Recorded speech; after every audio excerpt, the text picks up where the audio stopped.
Gunashekar Rangavel, Senior Lecturer from University of Technology and Applied Sciences, Muscat, and all the participants, faculty, and the school in charges from Shila University for the fourth day Atal FDP program.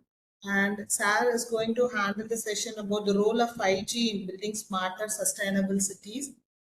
With this, I ask Dr. K. Guru, school in charge of management studies, to give introduction about our guest Gunashekar Rangavel. Good evening, everyone. It is an absolute honor to introduce our distinguished guest, Dr. Gunashekaran Thangave, a highly accomplished academician and researcher in the field of electronic and communication engineering. Dr. Gunashekaran is currently a senior lecturer and program director at the University of Technology and Applied Sciences, Muscat, Oman. With an impressive 24 years of teaching experience and over 15 years of dedicated research, he has made significant contribution to wireless communications, antenna design, and bioelectromagnetics. His research excellence is evident in 50 plus technical publications, multiple book chapters, and patents filed in cutting-edge technologies. He is a PhD graduate from Anna University, and Dr. Gunashekaran has also been a guiding force for numerous undergraduates and postgraduate scholars. His accolades include the prestigious Role Model Employee Award, twice from UTAS Oman, recognizing his outstanding academic and research contributions. Today, we are privileged to hear from Dr. Gunashekaran, bringing his vast expertise to our forum. We welcome you, sir. Now the platform is yours. Thank you, sir.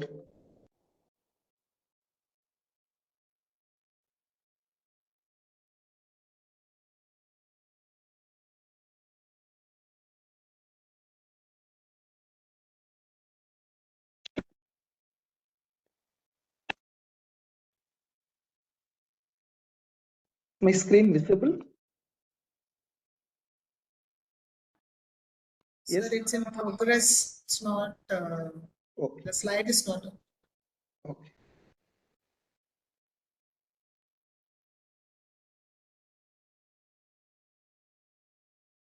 Could you see my slides? Can I start? Yes, sir. Yes, sir. Okay. A very good evening to one and all present here. First of all, I would like to thank everyone for attending my presentation in this pleasant evening. The next 1 hour, 10 to 20 minutes, I'm going to give you a light on the role of 5G in building smarter, sustainable cities. As a wireless communication systems, we keep on developing models and sustainable applications use cases in the deployment of 1G, 2G, 3G, 4G, now 5G, in future 6G, it will be endless. In the meantime, when the technology has been evolving, the technological challenges, the deployment objectives are proposed with respect to a certain limitations. So these limitations is not allowing us to enjoy the 100% effective utilization of the new technologies.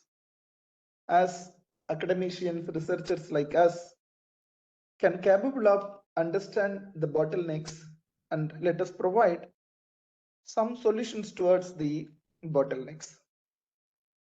So one of the challenges and requirements in the deployment of this 5G, not only in smart city, in many applications,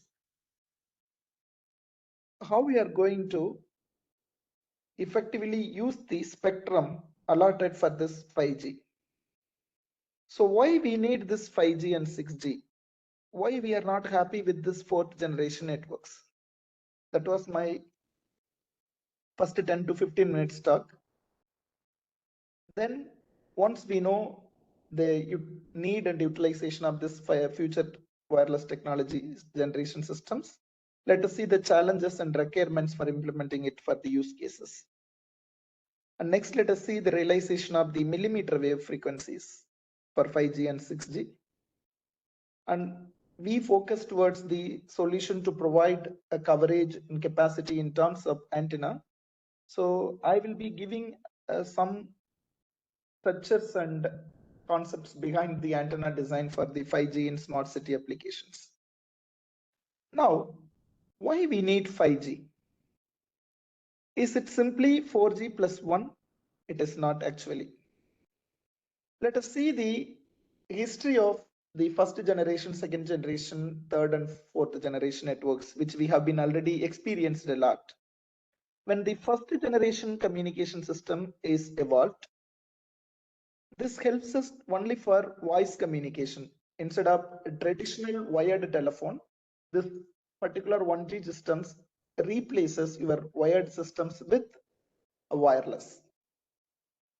With analog communication system, there is no value added services with this.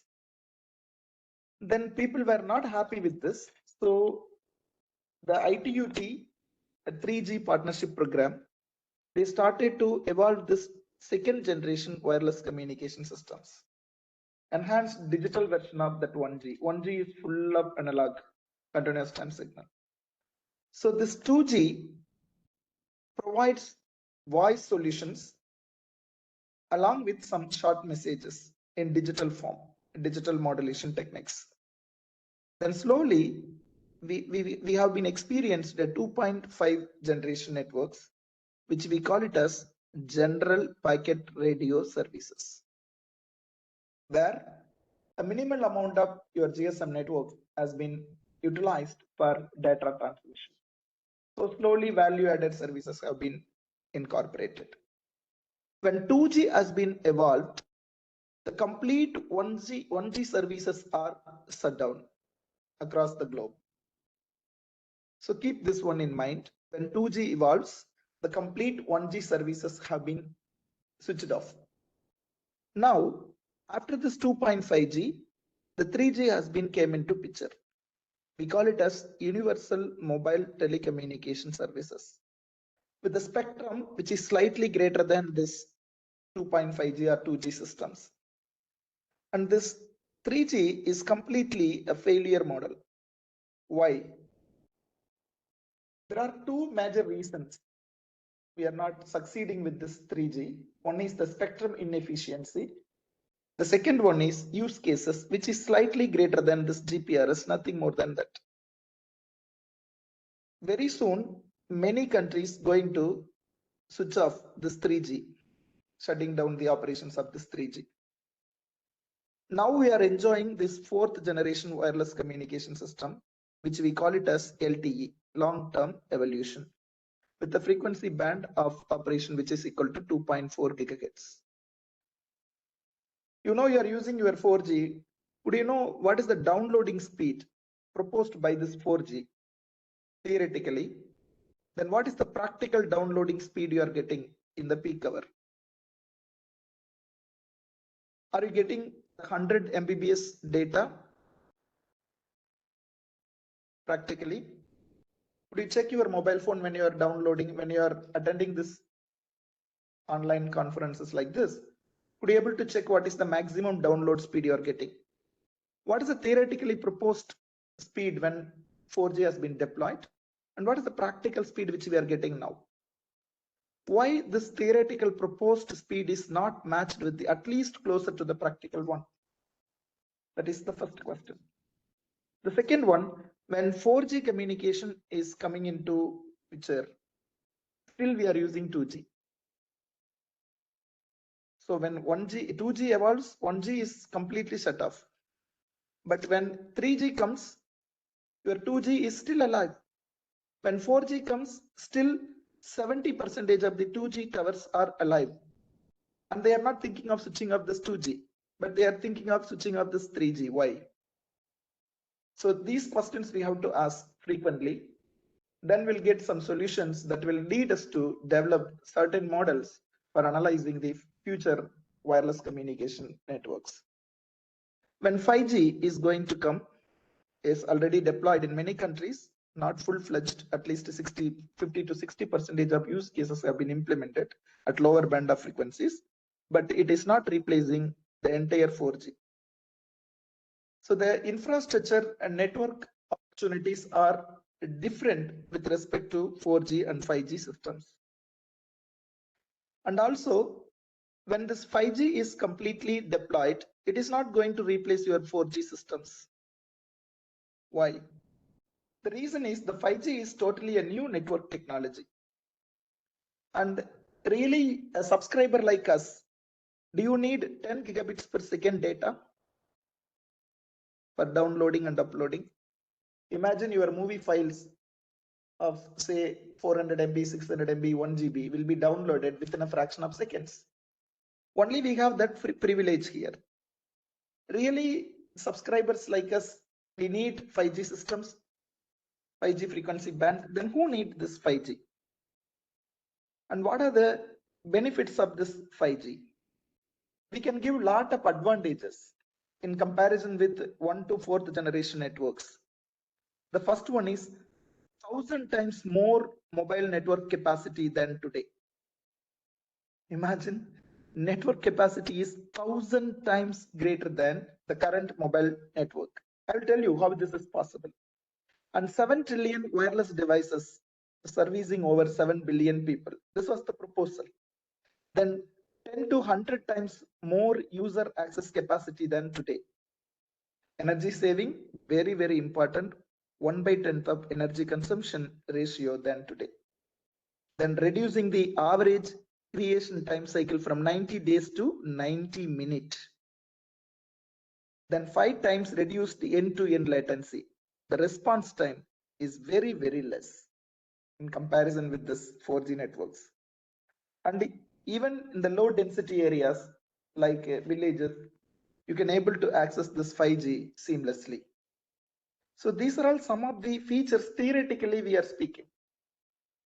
Let us see the deployment objectives when we want to get it practically. This is the proposal given by the 3G partnership program when they are deploying this 5G. Imagine this has to be brought into operation.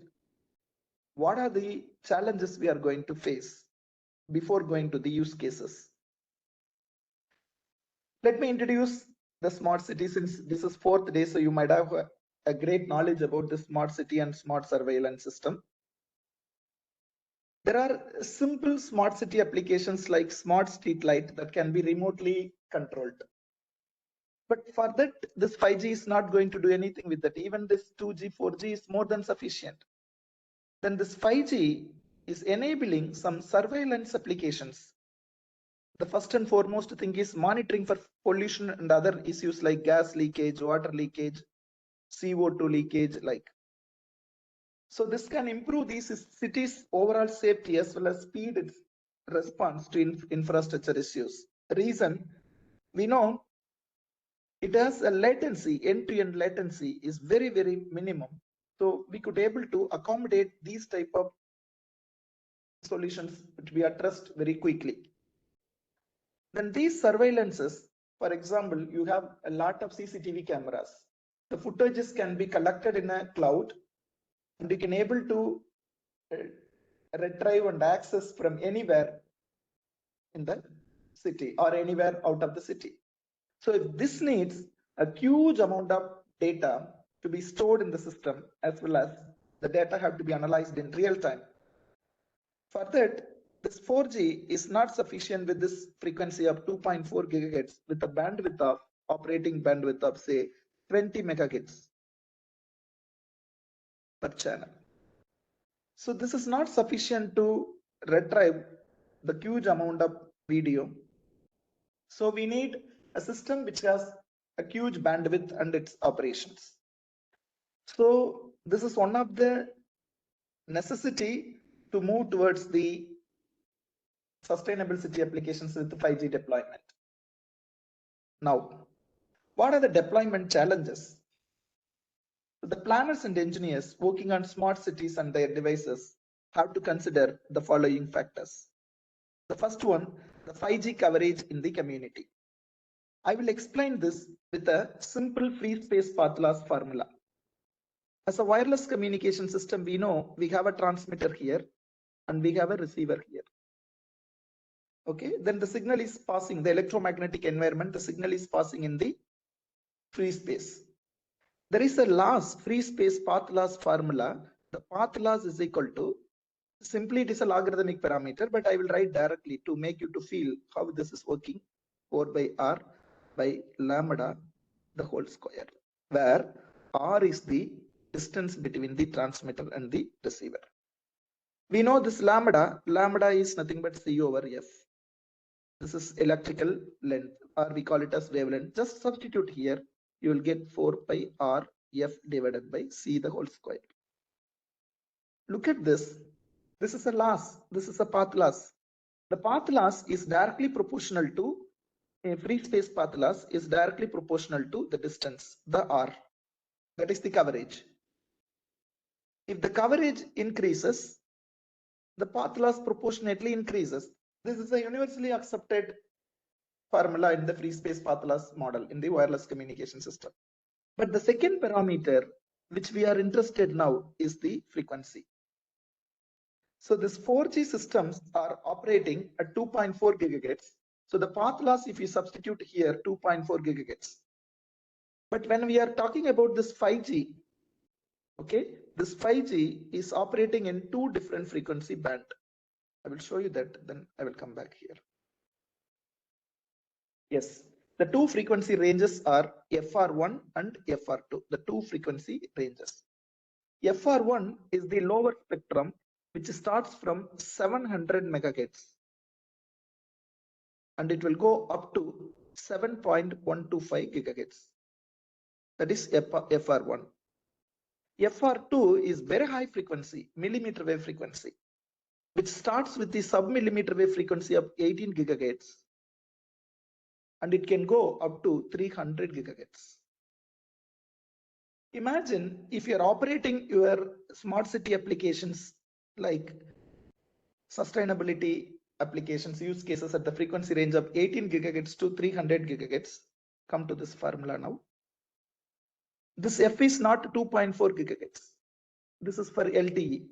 So the path loss will be minimum, or you can say comparatively lesser than this 5G. So when you are operating with this FR2 higher frequency ranges, say with an 18 gigahertz sub-millimeter wave, for example, then the frequency is monotonously increasing over here. The path loss will also started to increase. So coverage is a question mark in the community. So the engineers who are in the development of smart cities must have the limitation of coverage. How long you are going to cover with respect to this 5G frequencies, since these 5G frequency signals are more prone to attenuated through buildings. These waves cannot penetrate through the buildings, unlike your 4G or 2G systems. So that was the one I have shown here. Look at this structure. This is of a low frequency FR1, which starts from 700 megahertz to 7.125 gigahertz. These signals are lower frequency band. The bandwidth, the speed is less. You can say the data rate is less, but it can cover a huge geographical area. On the other hand, if you come to this particular FR2, these signals are more prone to the attenuation due to the short waves, which covers a small geographical area due to the path loss. But it has a super fast data. Since each channel has a bandwidth of say 100 megahertz, for example, if you choose the lower frequency band, one LTE bandwidth is 20 megahertz, one 4G bandwidth. One channel bandwidth of 5G is 100 megahertz, at least 5 times greater than your 4G system. But it is prone to path loss, free space path loss. So the coverage becomes minimized. So this was the first and foremost challenge for engineers to deciding the coverage. The second one is edge data center locations, the data center location, first one, due to the coverage. The second one, power and connectivity. Power and the connectivity. We have to give a continuous operation between the transmitter and the receiver. And the third one, whenever we are talking about this particular wireless communication, the cybersecurity plays a vital role.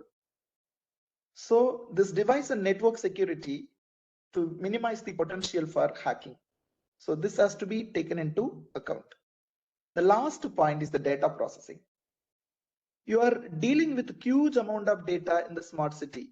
Unlike your transportation, I will show you that particular slide in the next one. See here, this is a vertical industries and their use cases. It is not only dealing with the transport, dealing with the energy, media, manufacturing, healthcare, and it is in terms of intelligent grid, distributed energy management, transport system, advertising, safety, automation, asset management, even your parking, smart parking. You can add many points here.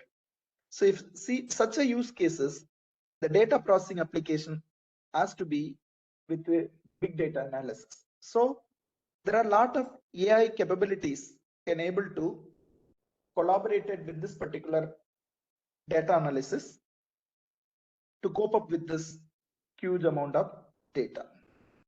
So these are all some of the deployment challenges when you have your use cases with the 5G. Then why not your 4G is not sufficient to fulfill this particular application? Look at the theoretical download speed of your 4G. As I already told you, the proposed value is 90 plus megabits per second for peak download speed. In peak time, what is the download speed of your mobile? Are you getting 100 Mbps? Are you getting 10 Mbps? Just imagine. And theoretical download speed was 300 megabits per second. Really, we are getting this 300 megabits per second, either with your television or laptop or whatever may be the gadgets we are using. Similarly, this 5G is promising a peak download speed of 500 or 600 megabits per second, with a theoretical download speed of minimum 10 gigabits per second, maximum 50 gigabits per second. It is possible due to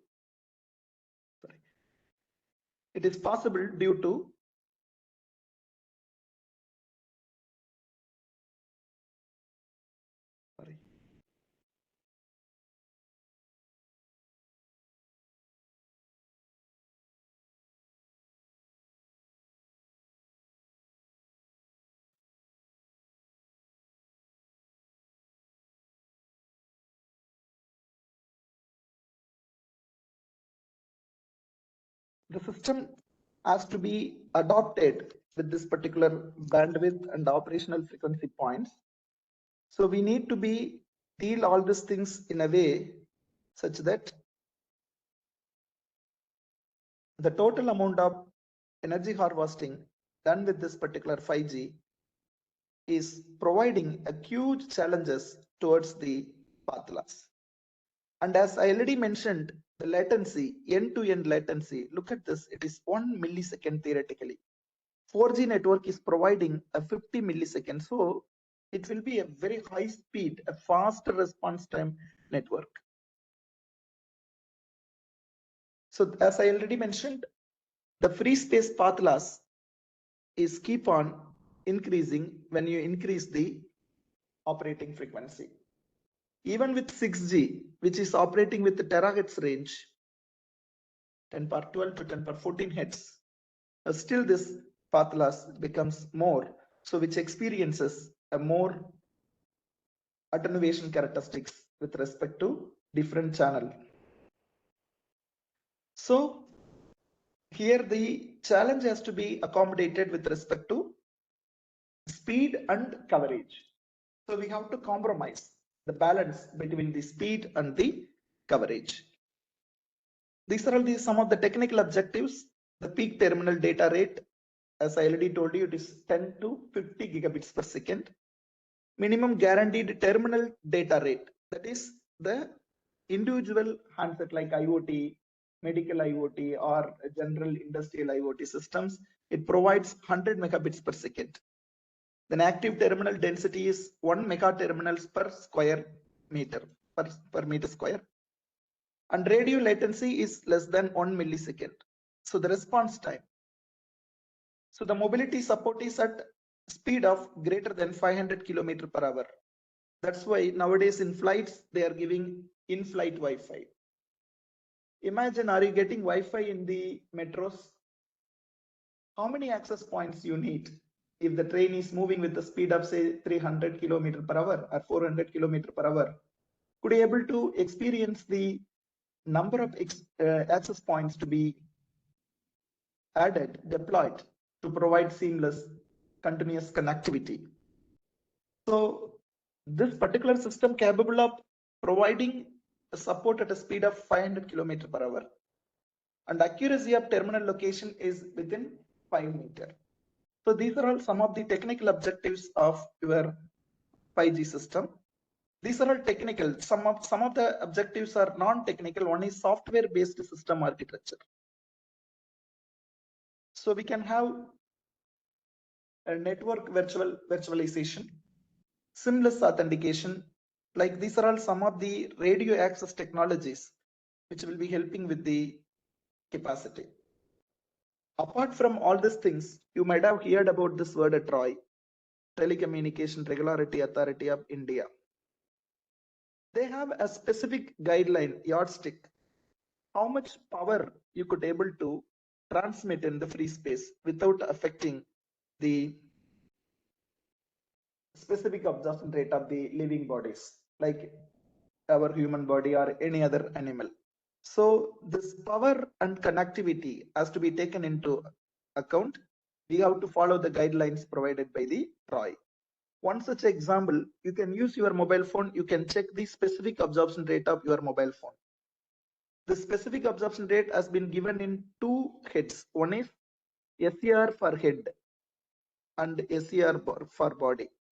Since your head is very closer to your mobile phone, since you are keeping your mobile phone in the ear, so the electromagnetic radiations near to your head and the body.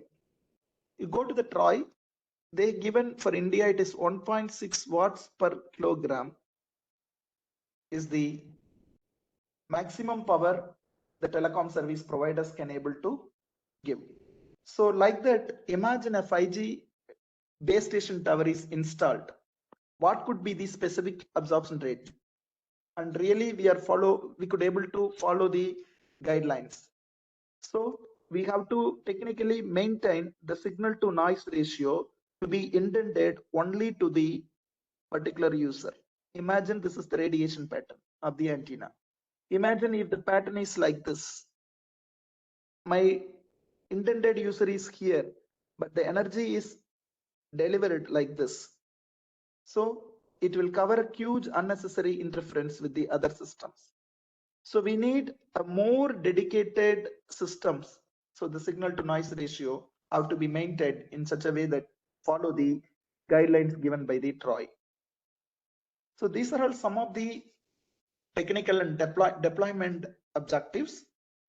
So capable of human-oriented terminal, IoT terminals, it will support all these things. But the requirement in terms of efficiency, the reduction of overall network management and operation efficiency is greater than 20%. Reduction of network capacity for traffic per unit is 90%. Reduction of energy consumption is greater than 90%. So these are all some of the deployment objectives. I will show you some case studies. Will it after deploying, after implementing the systems for smaller or any smart city or any medical applications or smart surgery applications or enhanced mobile broadband applications, will it be feasible to achieve these three requirements in terms of efficiency? So these are all some of the applications of the 5G: enhanced mobile broadband, ultra reliable low latency communications, massive mission type communications. So this smart house building, the smart city, logistics, everything comes under the machine to machine type communication. That is massive machine type communication. So here, when we falls under this particular category, the first and foremost objective is the number of connections with the equipment. All the devices are operating at the same band. Will it not provide a stronger interference or co-channel interference in the wireless system? That is the first one. Will the system operating at the same frequency band, will it be feasibly providing a compatibility with the devices which is adopted along the application? So these two major constraints have to be addressed in the massive machine type communication systems. Then, as we say simply, your 5G systems are increasing capacity 1,000 times than the 4G network. I will give you some basic analysis how the capacity of this wireless networks are increased by using this 5G communication system or 5G and beyond communication system. Usually, the capacity of any network is determined by the Shannon's channel information capacity theorem, where the C is the channel capacity measured in bits per second, which is equal to bandwidth into logarithmic of 1 plus signal to noise ratio. So you look at this logarithmic scale, it is a theoretical capacity. Look at this logarithmic scale. We know the purpose of this logarithmic scale. For example, I want to plot a graph between 10 and 1 lakh. I cannot plot it in a single graph sheet, isn't it? Since the value is huge at the upper limit. So what people used to do, we used to take a logarithmic graph, semi-log sheet or log sheet. You take logarithmic for this 10, it will become 1. If you take logarithmic for this 1 lakh, it is 10 power 5, it will become 5. So 1 lakh is compressed into 5. So why I am putting this basic analysis here, logarithmic scale is usually a compression scale. Why Shannon took this scale to evaluate the capacity? Look at this. We know the signal to noise ratio. If you increase the signal power, not always increase the capacity. That's why he took a logarithmic scale. It involves a lot of parameters to compress the information. So logarithmic scale is a compression scale. I cannot increase the signal to noise ratio beyond a level since Troy has its own yardstick. You cannot increase signal to noise ratio beyond a certain value. So the electromagnetic energy coupled with this particular systems to maintain the regulatory limitations given by the government. So we can't increase the capacity by simply increasing the SNR. And you can increase the capacity by increasing the bandwidth. Well and good, but the bandwidth is one of the major resource in telecommunication system. Why you are paying money to the service provider, to Jio or Airtel or Vodafone? Why? We are using their bandwidth and their power. Who is charged more? For example, I'm downloading information, I'm using mobile data. My friend is using for voice call. So who will be occupying more bandwidth? The mobile data occupies more bandwidth than a voice call. Your voice call is transmitted with a low bitrate, 13 kilobits per second. But your data is downloaded with a speed of, say, for example, 100 megabits per second, simply saying. So you are occupying a more bandwidth when you are downloading or uploading an image or video or something. So if the bandwidth increases, the operational cost, the subscription cost also proportionately increases. So this is not the suitable solution to increase the bandwidth, to increase the capacity. So then what is the suitable methodology? Then how 5G provides with affordable cost with the 1,000 times better capacity than 4G? Reason behind that is based on the research given by an IITian, Delhi IITian working in Stanford University, Dr. Arogyasamy Palraj. He has given an excellent idea in 1984, replacing this logarithmic scale into a linear scale. This was the first and foremost research paper in terms of capacity increment in the or capacity improvement in the wireless networks. So he replaced this logarithmic scale into linear scale. He slightly modified this equation. How he slightly modified this equation? He removed this logarithmic scale into, I hope I have the, I'm sorry, I didn't include it, but I will explain. Okay. So he simply removed this logarithmic scale into a linear scale. So this linear scale, he call it as multiple input, multiple output scale. Instead of traditional single input, single output antenna, input side one antenna, output side one antenna, is at multiple input, multiple output, will obviously increase the capacity. We will see that. Okay. So for example, you are using 2x2 system. This logarithmic scale is replaced with a linear scale of m cross n. M is number of input, n is number of output antennas. So this particular one, if it is 2x2, I am not increasing bandwidth, I am not increasing the signal to noise ratio, the capacity is increased 4 times. If it is 3x3, if it is 10x10, so the capacity is increased 100 times. So this is the way your 5G is promising to provide a huge capacity, unimaginable capacity in comparison with the 4G networks. Now the challenge comes when you are keep on increasing the number of antenna elements at the input side and the output side, multiple input, multiple output, how this channel behaves.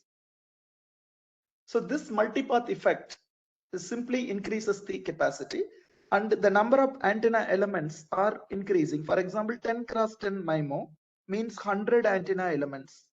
Imagine your mobile phone or laptop or television or any other IoT systems. The device size is very small.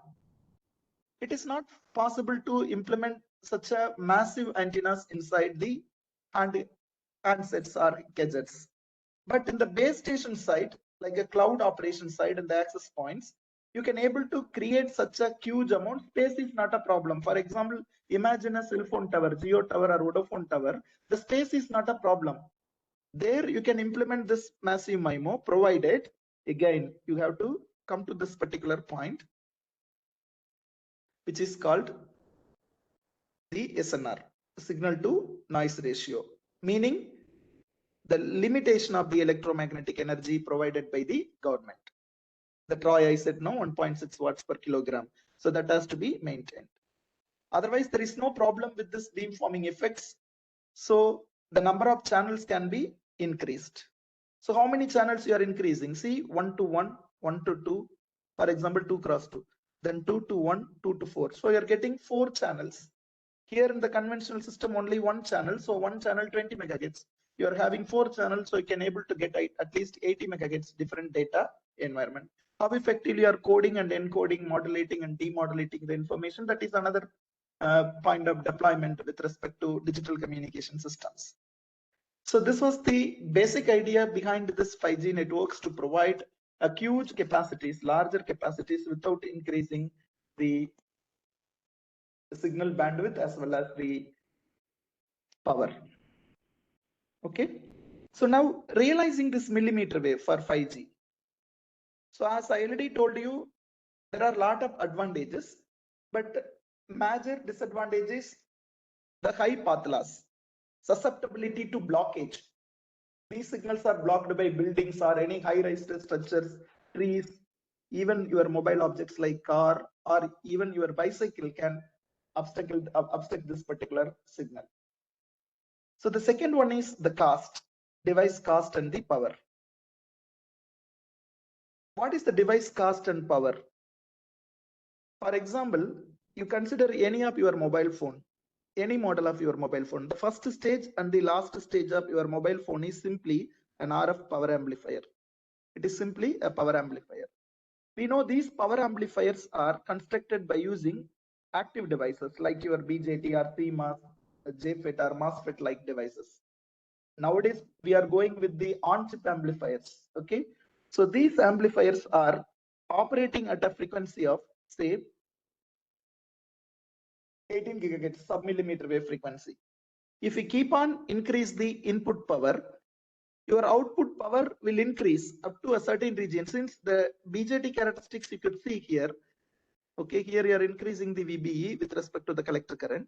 Okay, if you keep the base current constant, you could get the graph like this. It is a non-linear graph. So we need a linear operation, but this non-linearity, there will be a deviation between this linear to non-linear operation. That's why heat is produced. So how much deviation you're allowing? You're allowing only 1 dB compression point. The deviation is allowed only 1 dB. Then only your power amplifier is brought into the market. Otherwise, the heat produced by your mobile phone becomes more and more. Could you realize this? When you speak with your mobile phone for 10 to 15 minutes with your single ear, you could feel the heat across your human body, that is in the surface of the human ear.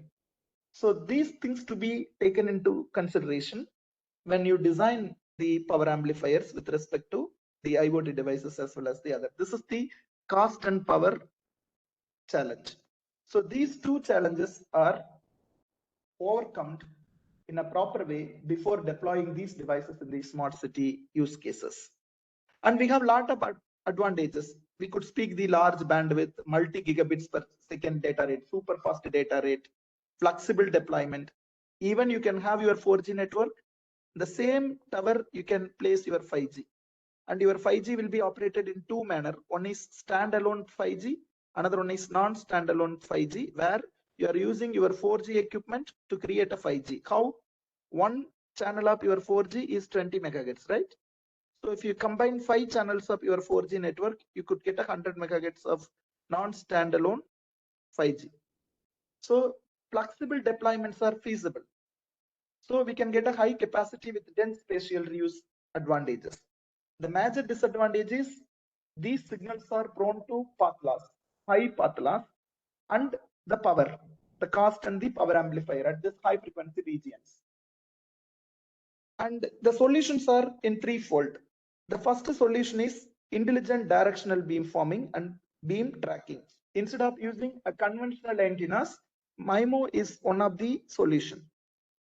But as we already said, this MIMO, we have n number of transmit antennas, n number of receive antennas. So the complexity of the design may be a problem. So now we have intelligent reflecting surfaces. So these antennas are replaced by IRS structures. So like we can create an intelligent direction beamforming and beam tracking. You know, in 4G now this MIMO is also there. We have 3 antennas, 3 boxes like this in your tower. You could see each tower capable of radiating 120 degree. So you are covering 360 degree like this. Imagine you are speaking while driving a car, or while walking, for example. You are moving from here to here. So the beam, the first beam will service when you are here. When you are moving, then this control will be transferred here, then this beam will service. We call it a switched beam. This is not possible with this 5G networks. A single beam can track the entire conversation. So that we call it as adaptive beamforming. That is one of the major application or advantage of this 5G network in comparison with the switched beam networks. So we need a lot of signal processing domain. Your DSP has to be adopted along with the antenna. Your antenna becomes a great smart antenna and will capable of doing this intelligent directional beamforming. So the system is, the antenna subsystem is not intelligent. Along with this DSP, it will be made smart, intelligent beamforming. That is the first solution. So this will increase the coverage and it will provide a continuous connectivity. If the user is moving very fast, if the system is moving with the speed lesser than the user speed, the signal will be discontinued.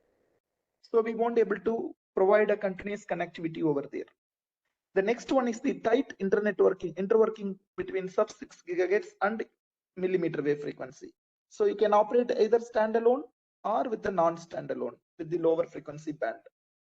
The next one is optimize the millimeter wave design for mobile applications. That is compromising the thermal heat and the power constraint. How do you do that? So we have to choose nano electronic materials. So these type of materials now with the quantum performance computing, we can able to optimize the thermal temperatures or thermal effects in line with the power operational frequencies at the millimeter wave system. So these are some of the realizing systems to put up this 5G in forefront. The next one is challenges and requirements for the handset. I will show you an internal block diagram or internal structure of a smartphone.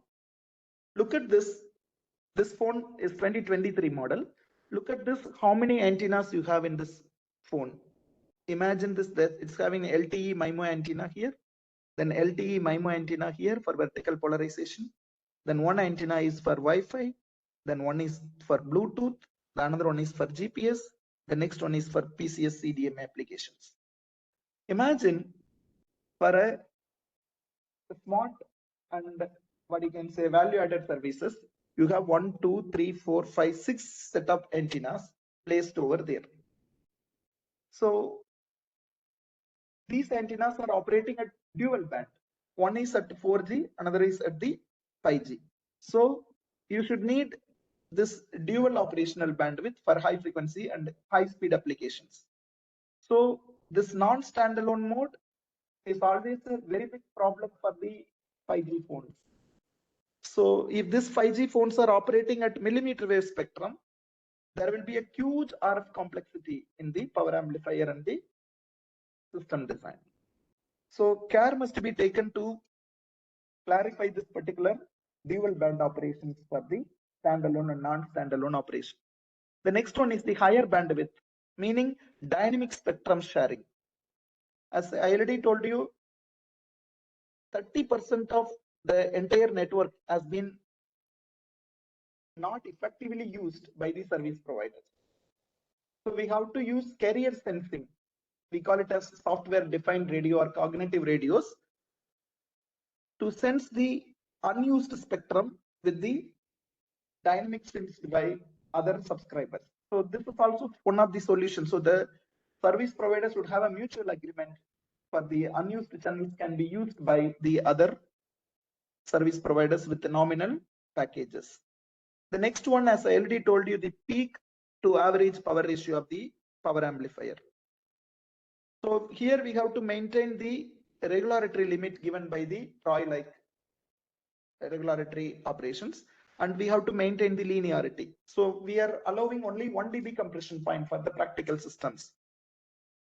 Then this potentially reduces the efficiency of the transmitter chain and creating a huge challenge for the high linear power amplifier requirement. As I already told you this, let us move to 5G in India.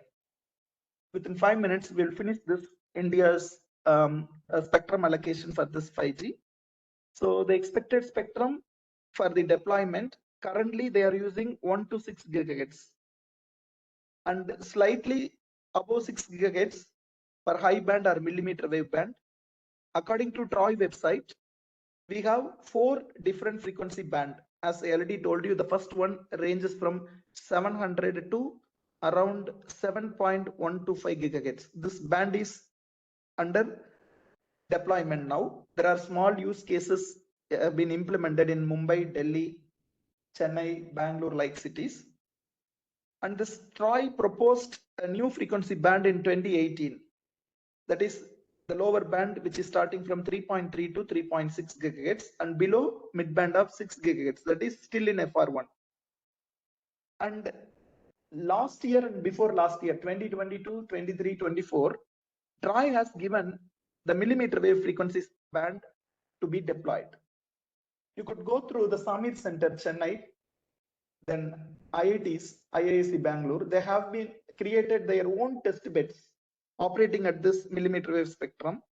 And in future, if the device is available at the frequencies of 71 to 76, 81 to 86, 57 to 64, still we may able to deploy the 5G at the higher end of the millimeter wave spectrum, provided the device availability, both user side as well as the service provider side. The use cases applications relevant for India with this 5G, Ericsson is already doing this ultrasound mission with a connected glove, allowing doctors to remotely provide consultation. And the second one is from Nokia for agriculture solution, that sensors to collect data to help farmers to take informed about the harvesting. And the third one is drones for relief operations in disaster zones provided by Ericsson. And the last one is AI-based paperless air travel experience have been proposed by Huawei. This project has been stopped. Now the other vendors, they have been started up this project. The challenges for implementing this millimeter wave spectrum in India. You know, wireless is between the subscriber, that is the mobile user like us, and the tower only. But all the towers are connected through cables. In India, less than 30% of these mobile towers are connected with fiber optic cables. Remaining are simple, normal coaxial cables. So the speed of this coaxial cable is not comparable with this fiber optic cables. So if you want to deliver a millimeter wave spectrum with high bandwidth, these interoperable wired networks have to be replacing this coaxial cables with the fiber. So fiberization will be the first and foremost requirement to deploy this 5G completely. So we have to replace all the coax cable with the fiber. And we need to get at least 0.1 million public hotspots. It was proposed by 2020. I don't know, there is no survey in 2024 or 2025 how many number of public Wi-Fi hotspots we have provided by this targeted things, even in the airports. The next one is poor broadband speed. That is due to the spectrum with huge hungry applications like video telecasting, video conferencing like applications. And there is a zero clarity in 5G spectrum since it has been still under a study due to the device non-availability. These are all some of the inconsistent ways of providing the system. The next one is solution to overcome these digital infrastructure hurdles are the fiberization. As I already told you, the fiberization will help us to introduce a common right way of policy across the Indian networks. So the target 10 million public Wi-Fi hotspot by 2022 has not been achieved. So still we can able to provide a certain blend of bands with this 5G spectrum cost effectively, and it will be providing cutting edge technologies with the available equipment. These are all the 5G test beds. I'm not going to provide a huge amount of data here. So you can visit this Samir Center Chennai or this IITs like Delhi or Hyderabad, Bombay. They have their own test bed with the Samir. Many times we have visited with this 32 cross 32 array. They have been tested with the test bed and operating bandwidth of operating frequency of around 28 to 34 gigahertz. So these are all some of the expected research areas in 5G. Wireless network, optical, implementing convergence beyond the access, information-centric network, network function virtualization, cognitive radio, software-defined radios, clouds, ensuring availability, robustness, and security, then efficient hardware implementations. We took up this particular research, efficient hardware implementation. I will show you the limited hardwares which we have been fabricating with respect to antennas and power amplifiers. So this is the latest picture which is showing the frequency spectrum. What are the different frequency bands and the technologies existing with this 5G? Then the device availability. This is the main reason why this 5G is slowly deploying. So device availability, you can check up to 5.85, up to 6 gigahertz. You could see the device availability. Look at this millimeter wave frequency slice started from 24.25, that is 27, 30, 33, 30, 45, like these frequency bands. Is there any device available? No. So we have to provide a certain amount of research towards the high frequency deployment. Some countries like Europe, US, Japan, Korea, China, they have implemented their own devices, limited IoT devices and limited wireless connectivity at this particular frequency bands. So next one is the MIMO network approach. So as I already told you, this in comparison with the traditional macrosol, this massive multiple input, multiple output antennas at millimeter wave and terahertz will provide a huge amount of challenges. The space existing in the tower, as I already told you, and we have to connect with the macrosol to massive MIMO outputs. So let us see how we are going to alleviate this particular challenges and what is the amount of weight which we are going to develop through the system. So when we are communicating with this particular design challenges, as a researcher, we have to be in a position to consider the major design challenges starting from the component availability, integration with antennas, layout constraints, polarization, power output and effective isotropic radiated power, and the simulation. What are the issues? So when you choose thin substrate, your epsilon r becomes very low, then your operational bandwidth will be dissipated with respect to the environment. Or if you choose large number of vias, the system design becomes very complex. So the next one, when we are placing some amount of materials along with our IoT devices or mobile phones, that usually creates a certain amount of drawbacks in the radiating performance of the antenna. So the total amount of creation with respect to sustainability of this particular electromagnetic energies. So when you remove your plastic cover, look at the radiation pattern created by this particular antenna.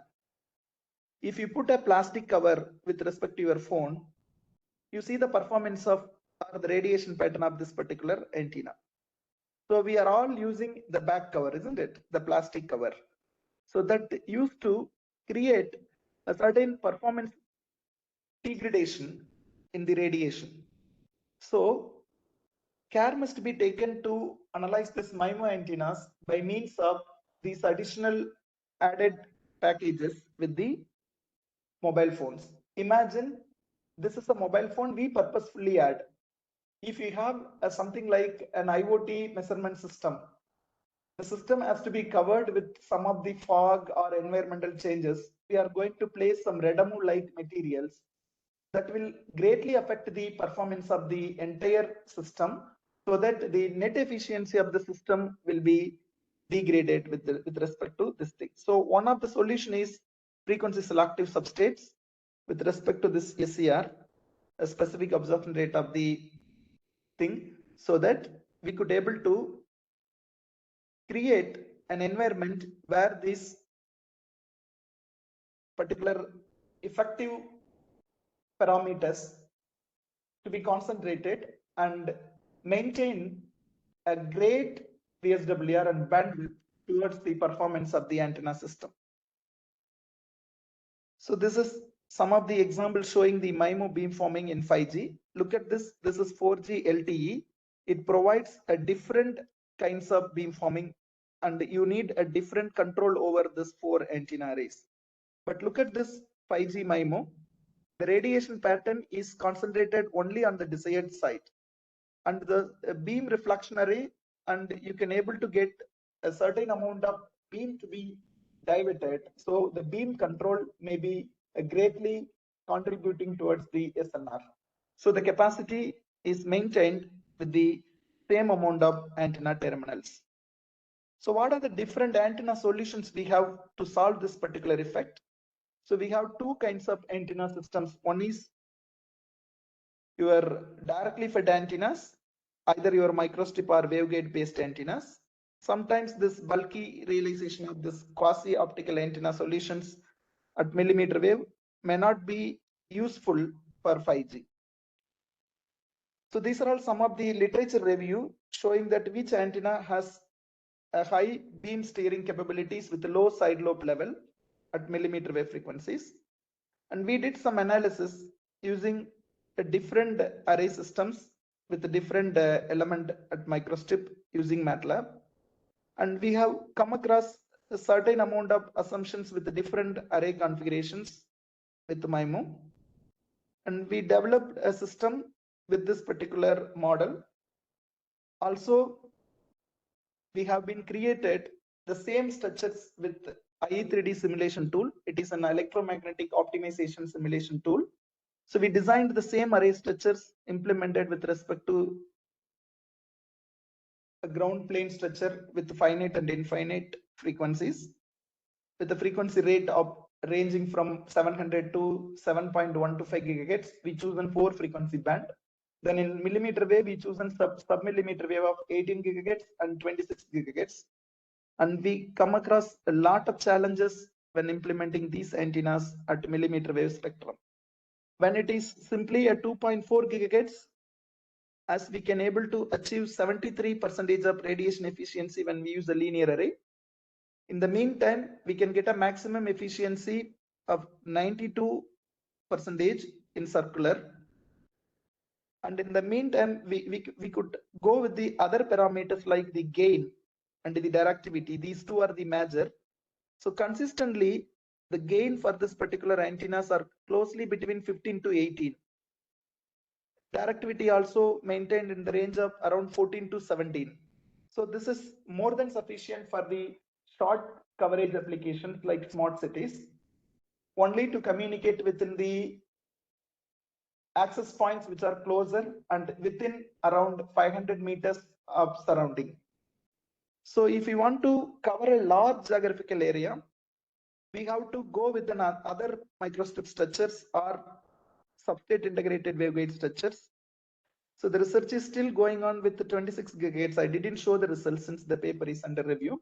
So I will show you only this 24 and there is 2.4 gigahertz and 6 gigahertz radiation characteristics. And the return loss we maintain here is minus 21 dB. So that the whole system will be operating at the regulatory limits given by the TROI. So similarly, we have tested different antennas and we found the finite ground plane effects are reducing the antenna efficiency from 85 to 15, then 93 to 78. So these effects also to be carefully illustrated. So either you are using your smart city application during rainy times, you are using drones that the water become a dissipative medium. So large dissipative medium applications, your antenna and other RF systems have to be carefully designed to maintain the radiation characteristics. The next suitable solution is substrate integrated waveguide, which is these type of antennas capable of providing 5G applications with minimum losses with the dielectric field waveguide concepts. And these antennas are operating at 62 gigahertz and also 90 gigahertz without any compromise in the antenna structure and the performance. So this may be the suitable candidate for millimeter wave applications at this particular use case. So the next challenge is for testing these devices.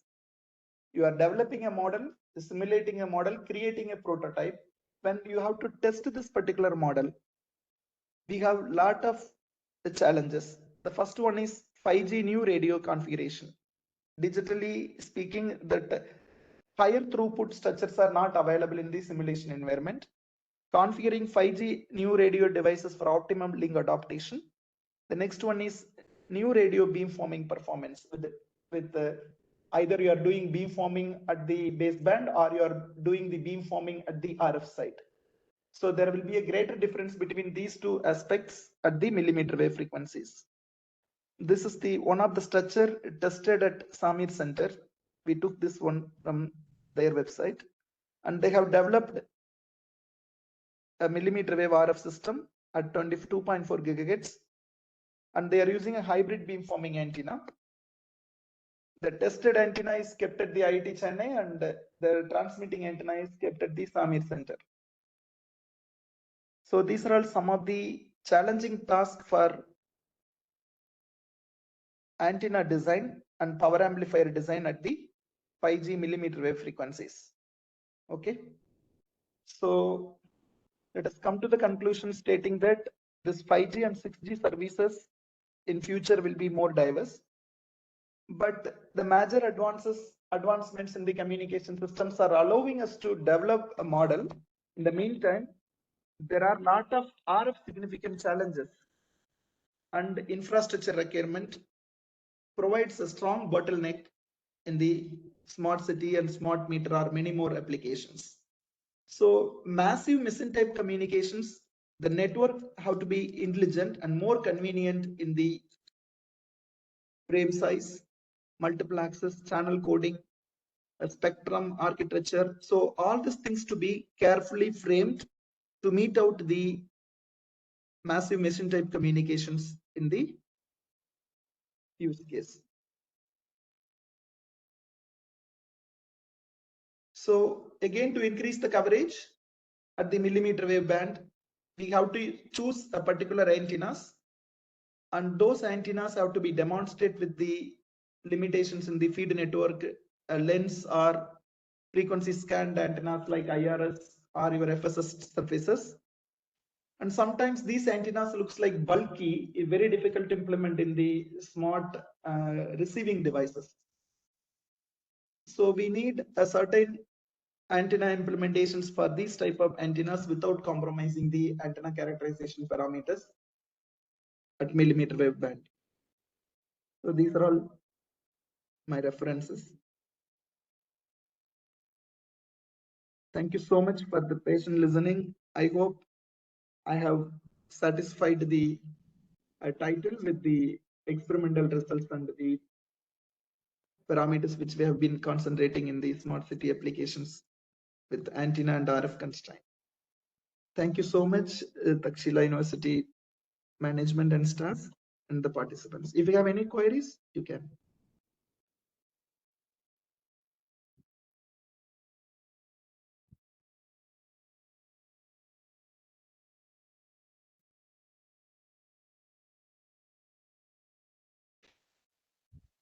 Participants, any questions?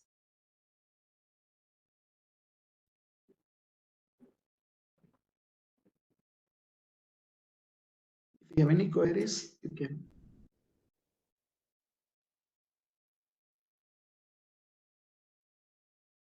Chat box, there is no question. Sorry, there is no question. Queries are asked.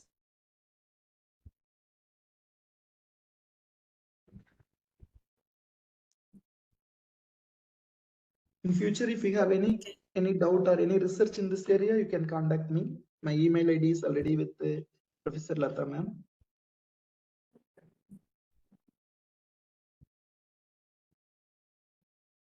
Yes. Let me thank Dr. Gunasekaran sir for your insightful session on the role of 5G in building smarter cities. And I also thank the participants from various organizations, and also thank co-coordinator Sri Vidya and Prasanna Kumar and the school in charges of Takshashila University. And once again, I take this opportunity to thank Gunasekaran for his informative session on 5G in building smarter cities. Thank you, sir. Thank you, ma'am. Thank you, Ananda. Have a nice day again. See you. Okay, thank you, sir. See you.